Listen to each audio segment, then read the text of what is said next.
Hi, I'm Jody Underhill with Upside Down Iceberg. I recently returned from a trip to Monmouth County, New Jersey.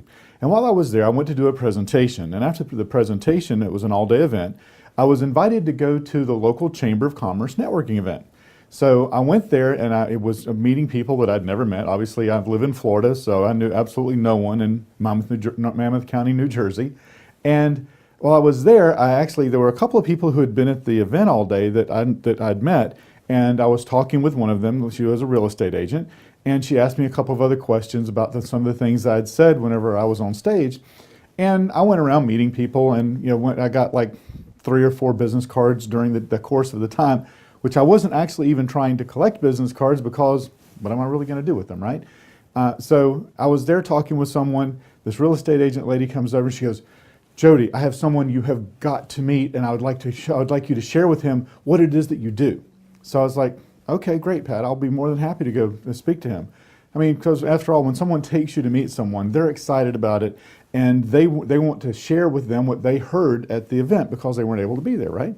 So I go over, and this guy happens to be one of the most well-known plastic surgeons in the area. And it was him and his wife.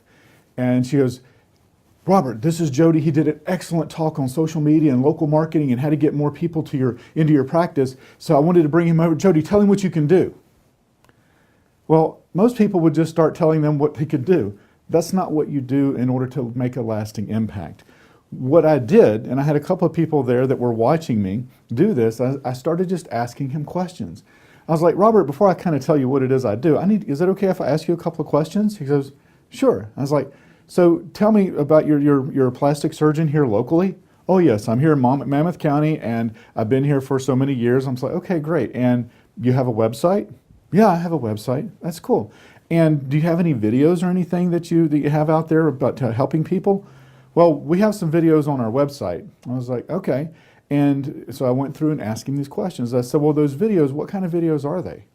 "Oh, well, there are videos about our practice and how long we've been in business, and there's a couple of testimonials." I was like, "That's great, absolutely great." And his wife spoke up and says, "Well, we also have some tutorial videos about different plastic surgery procedures."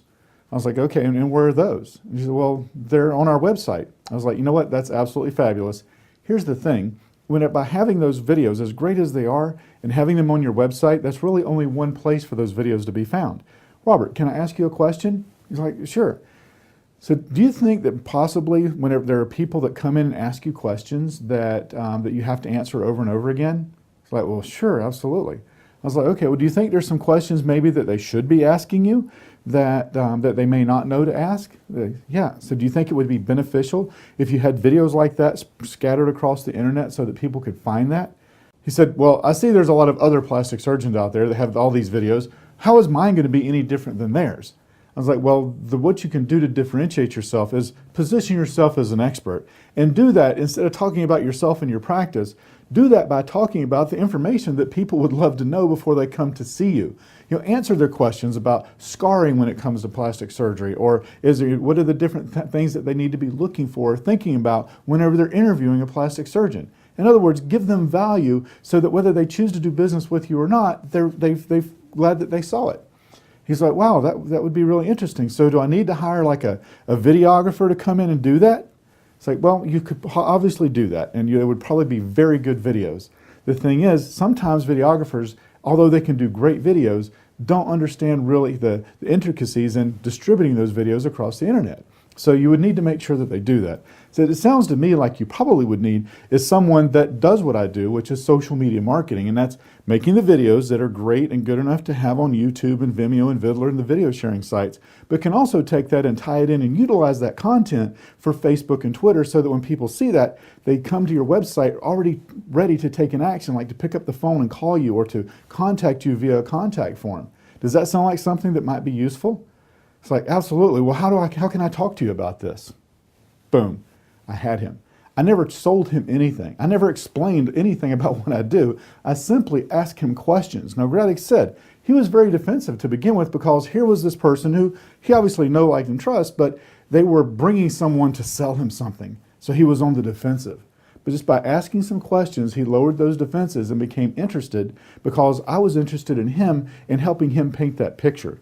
Now, I didn't set the appointment. I gave him the card of someone in that local area that does the same thing. Said, here's a person that will absolutely be able to help you with that information. I'll have them give you a call. Now let me ask you something, Robert. Is there any reason for them not to expect that you'll take their call whenever they call? He's like, no, absolutely. I'm looking forward to it. Great. So whenever they come in, you'll be ready to talk to them about exactly what we've discussed? Yes. Great. Have a wonderful evening. It was very nice meeting you. And I went on to the next person.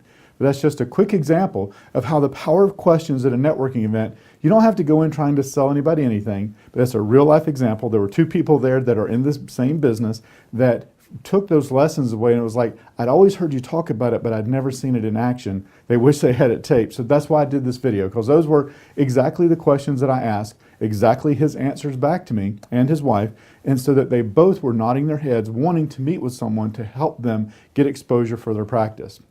So there you go. Take that out, utilize it. You'll be surprised how quickly you build your client list. I'm Jody Underhill with Upside Down Iceberg. Until next time, great marketing.